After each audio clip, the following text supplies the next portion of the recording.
Aloha.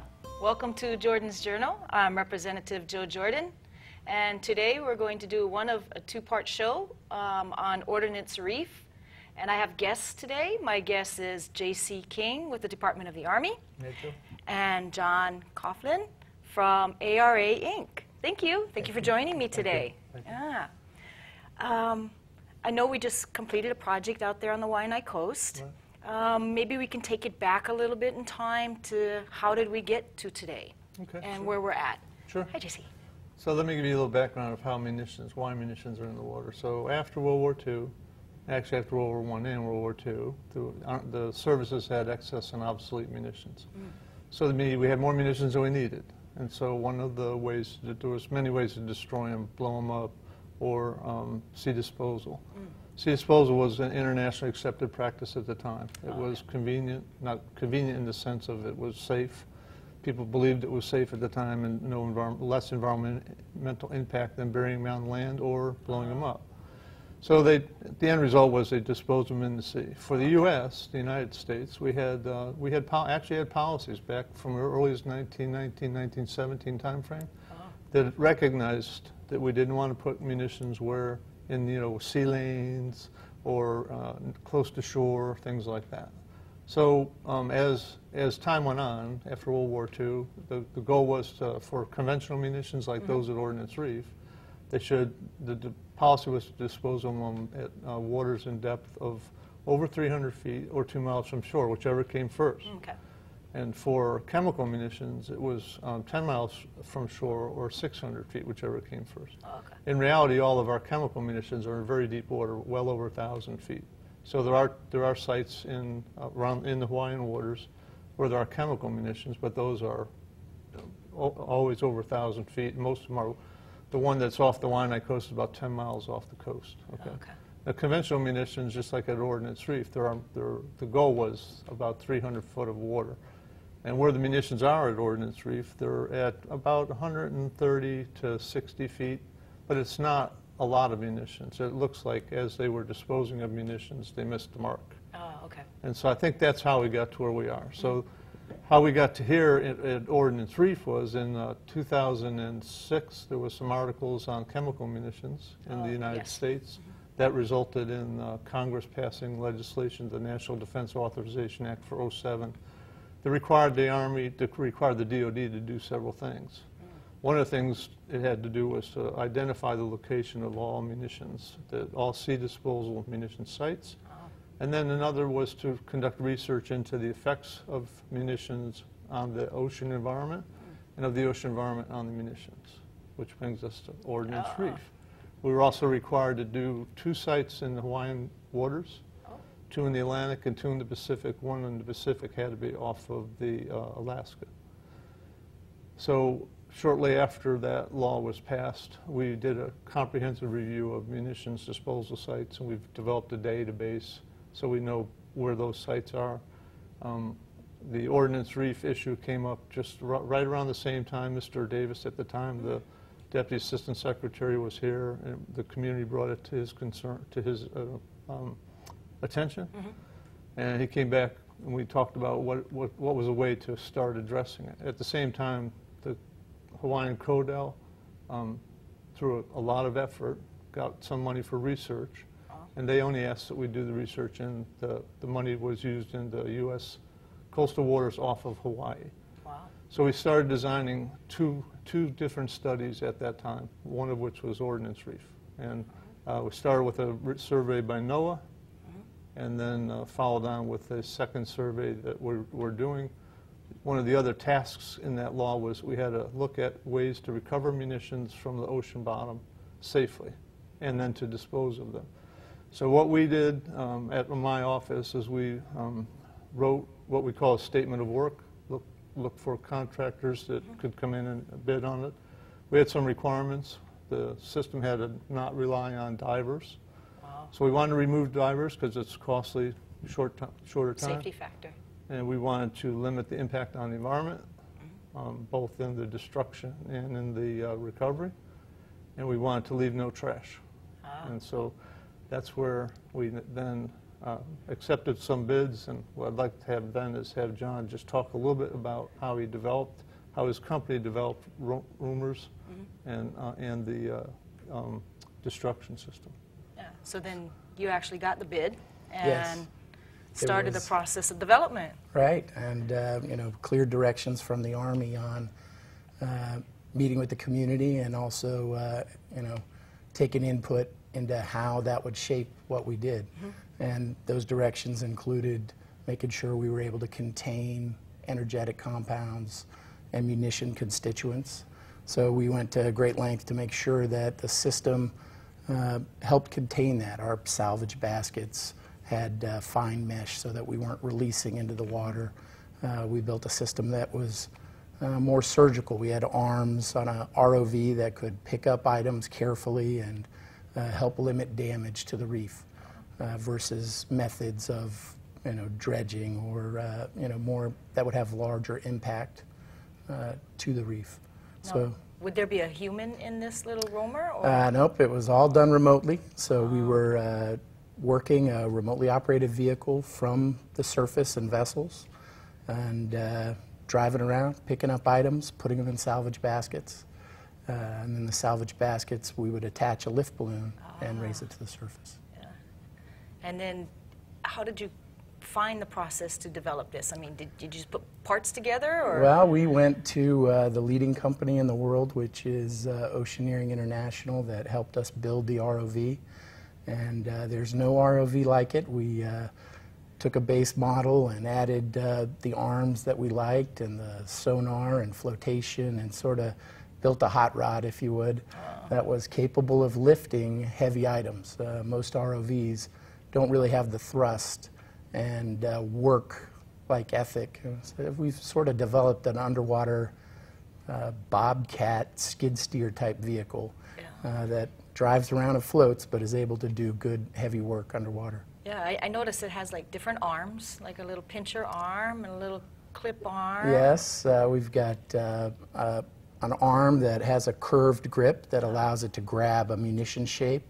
It has straight hands, more like a, you know, almost looks like a scissor, that's able to pinch things. We have a hose, which is a direct result of the community's input, that allows us to vacuum up loose propellant granules if we ever came across that. We have a drawer in it that we call the hopper that would extend, so we could put multiple munitions in that and pick them up and travel. And I saw it has a little shovel, and you can Yeah, shovel we had a little things off the shovel to floor. scoop up small arms, and we also had, we used crowbars and things like that to really try and pry these munitions up. They were encrusted with real heavy cement-like corals. So we stayed away from impacting reef structures, branching corals, things like that, and really focused on the rounds that were that looked like they didn't have much cover on it. But when you got into it, they were anchored down pretty good by the coral. If I could add on to that, one of the things I probably should mention up front is that we have established a very good working relationship with the National Oceanic and Atmospheric Administration, NOAA. So, and their involvement with our project started actually back in 2006. They did the initial survey for us. And that survey was a screening survey to see if there was an imminent hazard that was being posed by the munitions, either from an explosive safety perspective or from a human health perspective.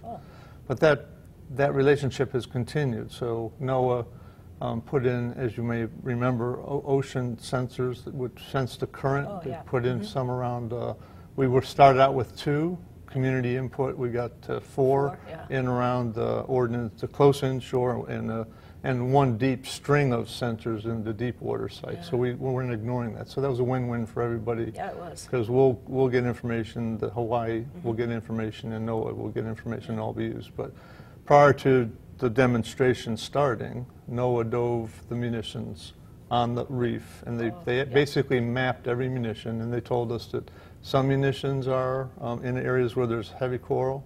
Some munitions have beautiful coral growth on them, so we recommend you not take them. They would not tell us not to take them, because there may be reasons to take them.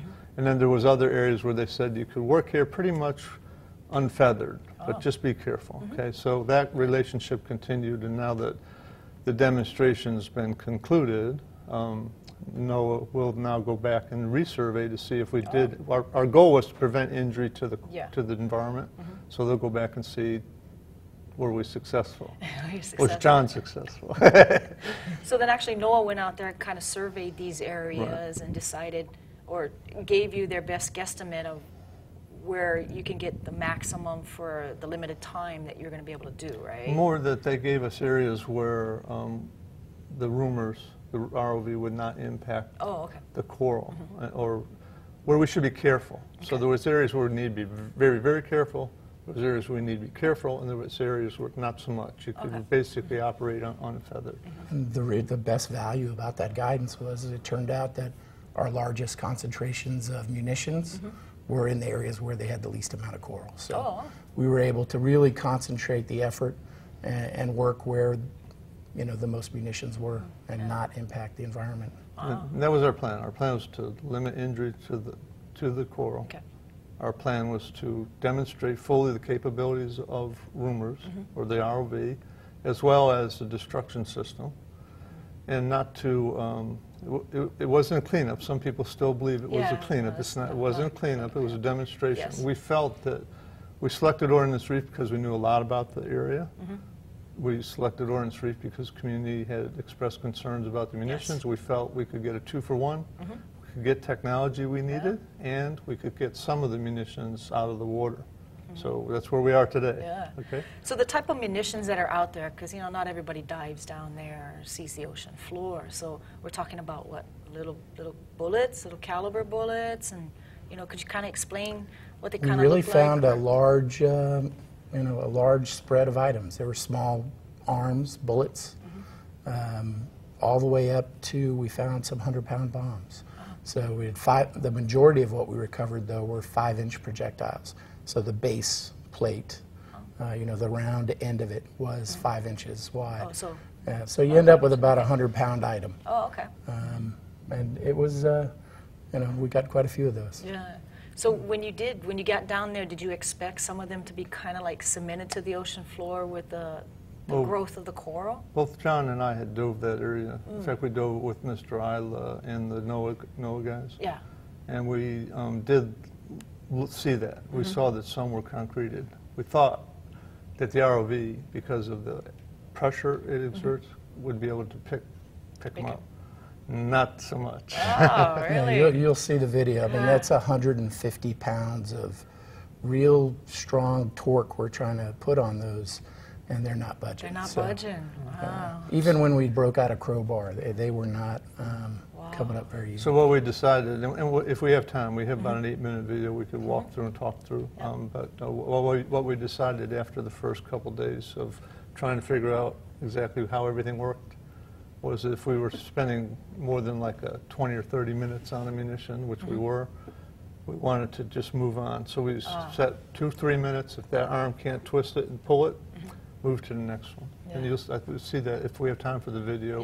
Maybe we should kind of look at the video, and maybe you can talk over a little bit. And see John, you want to talk through the video, and I'll just see something we're talking to. So that's the launching of the ROV, and that's the data that is recorded as we proceed. And this is a view of the ROV, really working hard trying to get a munition off the bottom. The bottom is largely rock. There's some areas with some sand, but so right when you see this ROV moving back and forth, that's about 150 pounds of pressure, which is a lot of torque when you're underwater. And this is really where we decided that we cannot spend, if we spend that much time on each munition, we weren't going to get anything done. So we weren't going to get the system tested fully. So at that point in time, would you document that item? And then everything is recorded, and John's got the video GPS shows the depth of water we're in and the GPS location. So it's very good at being able to go back to those positions. So there we're able to get a round off, and that dark material you see coming off of it is rust from the outside of the shell. And some of the coral incrustation. The coral incrustation actually does break free.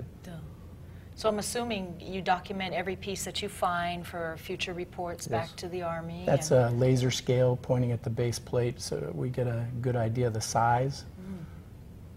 Yeah, one of the people on the vessel, one's operating the ROV, and one is an explosive ordnance disposal individual who does a preliminary. First, he makes sure that the munition can be picked up, and then second, he takes a look-see to see, do a preliminary identification of the munition, and then as the video goes on, John can explain how they make a final decision definitive definition of the munition or identification of the munition. Oh, okay. And that's the hopper that extends, that allows us to put multiple rounds in. Oh. And there were actually times where the current was so bad that we would pick up a round and stick it in that hopper just so that we could move better, give us more weight. Oh, to give you more balance. This is an example of that. We were moving around so much trying to fill that bucket that they picked up a 100-pound round, stuck it in the hopper so that we'd be able to scoop up these small arms and put them in a bucket. You know, one of our high-tech tools you'll see here in a minute is a pooper scooper. Yeah, I saw that. But video. it works. It works very well. I mean, so. it's imagination out there, and you just scoop it up. Yeah, I'd have to say the guys that did this from the contractor and all the people that participated were an excellent team. Oh. They solved problems on the fly. Wow. And so, I mean, we wouldn't be where we were. We wouldn't learn what we learned without the expertise of each individual and then collectively as a team. So. Yeah. And one of the things that didn't work is the hopper is actually supposed to extend and transfer a load into a salvage basket. But early on we broke that. And so we were picking items out of the hopper and physically moving them in with the manipulator. So that'll be the next scene we see. I mean, so yeah, this is a demonstration project, not only for, see if the munitions can be removed off the ocean floor, but also with the equipment. How does it work actively in the ocean at the specific depths and all the little mechanical pieces? Yeah, and what things might you want to fix a little bit? Yeah. Improve. So I think it was a great project, and then to see how we can improve, and how would this work in other ocean areas and other depths. And the great thing about the ROV is it's capable of working all day. And so even though some things look slow, it makes up for it in time on bottom. So the smaller arms, that's what they were just picking up. They removed about 2,600 small arms, plus or minus. Wow. That's about 32 baskets, I guess, buckets or baskets. They've changed to a basket after a while to make it easier. And but some of those munitions are also concreted to the floor, so it looks like they're there and it can be just go pick them up. They're not going anywhere. They're not moving, huh? Right. So this is when you're saying you're taking it out of the hopper and placing it in the basket. Originally the idea was that it would just set on top and that door would open and the load would transfer down a ramp. But we broke that the first day. I think we put too much weight in our hopper and it just didn't work so well after that. And the ROV operator, the one that's actually running the manipulator, was involved with Deep Horizon, several other projects, and he said we definitely gave the arm a workout. you gave the arm a workout. Well, at least the arm didn't give out on us. Right. So then you would put it in these baskets, and then those baskets would be transferred to. We would lift them with a lift balloon. This scene here is very unique because the current was so bad. We opened the lid on the basket, and it blew it over, and we'd pull it back. So until we got a couple of pounds of stuff in the basket, it was always, whether it would stay upright. Yeah, I guess it was kind of like trial by error out there. It took us a couple of days to. Yeah, the first couple, 3-4 days, maybe even a week. Wow. They had to work through the current, figure out ways around it, figure out how to use the current to their advantage, and they did all that. Wow. So. Yeah, because when you were building this, you were testing it in a pool, right? Right, and it obviously went a lot easier in the pool. Yeah, don't got too much current in the pool, but you get out there and you go, whoa, got some currents, and see things like that, tip the door open. Right. But once we got up to speed, it really went very smoothly. And actually we ended up lifting 6 baskets without any problems. And each basket can fit up to 2,000 pounds of stuff. Wow. I think we pushed that once or twice out of the 6. So. Whoa. But you didn't have any complications with No. going over the weight limit? Wow. No. So this is actually the lift balloon that we would lower that down to the ROV, and he would connect it using a T handle. And all that tape that you see is an important part of prepping. You want to limit what that ROV has to do under the water. And little things like lining the inside of that D-ring so that when he pushes it on, stays in place and allows him to turn it. All of that happens on the surface with forethought so that you minimize your headaches under the water. I mean, it's amazing. I mean, they're up on the ocean surface operating all this below them. You know, well, while this is running through that, one of the things we were looking at was we wanted to do a couple 24-hour ops just to really, you know, divers are kind of limited, but ROV can go forever. Oh, yeah. But because of the permitting process, the environmental assessment, our desire not to impact the community as far as recreational use of the waters, we cut back to 12 hours a day. Oh. So you could actually operate at night if you Yes. really could. It had lights and... Right. It's lights and sonar, and there's the balloon being actuated and the ROV running for its life. This particular time, the line almost caught it, and then as it's going up, the basket comes very close to catching the tether. That's the tether that operates the ROV just to the left of the basket. Wow. Yeah, so it's kind of like almost a balancing act out Right. there. Should How you have doing plotted our this? escape a little better. And there's a lot of moving parts that have to be orchestrated, and we learned that by the second week. Yeah, and some of it's not controllable with the ocean. And And sometimes God's in charge, that's right. Part 2 was the demil part of the project where we would pull the munitions up on a deck. That's a frag bomb. You can see the wide variety of sizes, and we would identify them, X-ray them to make sure that we weren't doing white phosphorus or other liquids. We would remotely cut them with a bandsaw, and this fast-forward version, it probably takes about 5 minutes to cut a 5-inch round. now this would be all done in an enclosed environment. It's all with done no remotely. humans in that. There's an example of the water that's generated, and there's the ovens that we would put them in afterwards. And the final product is these, Just the metal just the portion, metal right? I mean, for recycling. you actually would cut the larger pieces down. So that we would, what we were using was low temperature heat. We would heat them up below the temperature of conflagration or deflagration, with the idea that the explosives just fall apart as they're excited and heated and go up as a emission of nitrogen and carbon and oxygen. We sort of fell short of our hope of doing that all the time. We had about 50% of what we did worked, and we had complications such as water being in the rounds, and just in general figuring out the right recipe, if you would, the right cook time. But we got it down after a while, so that about 60% of them, especially the 5-inch rounds, where we had enough quantity to get that recipe right, and so that worked real well. Oh, so it sounds like it's been a great demonstration project. Yeah, I think and a lot of learning.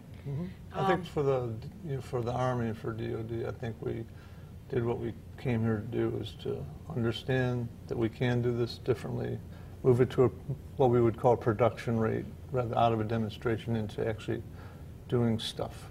But we have some enhancements we have to do, figure out. So now that the demonstration project is kind of completed, what would be the next steps? Where do The we go? next step for Ordnance Reef, in terms of the big picture, is we're continuing with the University of Hawaii, Dr. DiCarlo, and couple local firms like Environet, Native Hawaiian Veterans. We're going to finish out our what we've done, the health studies. Okay. We're finishing that up. I think you're going to talk to Dr. DiCarlo in a little bit. NOAA will be out there doing the post-survey. And then we hope to go back and obviously make some adjustments to the equipment. We're going to look for some other opportunities. We've already talked to the Navy. The Navy would like to use this in another site, but they want to see some of the enhancements done. So what I've recommended to them is that we know a lot about this site, and if we can, and we get funding, we may be back here to do another demonstration, which is not cleanup, but may result in some more munitions coming out. But we're not certain that will happen. We're going to look for that, because we have some other things we'd like to see, try.